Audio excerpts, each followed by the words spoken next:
غرورم از وطن باشد، غرورم از زبان خویشتن باشد. از این ملت ز قوم آریان، از رستم دستان و از سامان من باشد. مرا مادر به حرف این زبان پرورد، مرا خاک دیار جاویدان پرورد.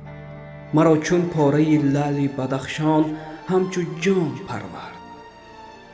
مرا ننگ وطنداری چو بسیار است، غم و شادی عالم گوییا بر دوش من بار است. برای هر خس و خار جهان مردانه می گویم که هر سنگ وطن را گوهری دردانه می دانم. تمام زندگی خویش را زیباترین افسانه می دانم. برای نسل فردایم جهانی دیگری سازم، وطن را در کف عالم از این زیباتری سازم. منور قلب خود را شعله بحر و بری سازم. غرورم از وطن باشد، غرورم از زبان خویشتن باشد.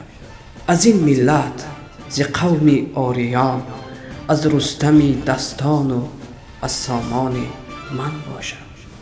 در خون من غروری نیاگان نهفته است، خشم و ستیز رستم دستان نهفته است.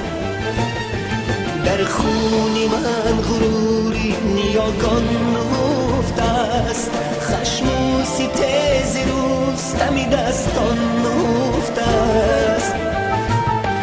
در تنگنای سینه حسرت کشیدم، گهواره بصیرت مردان نهفته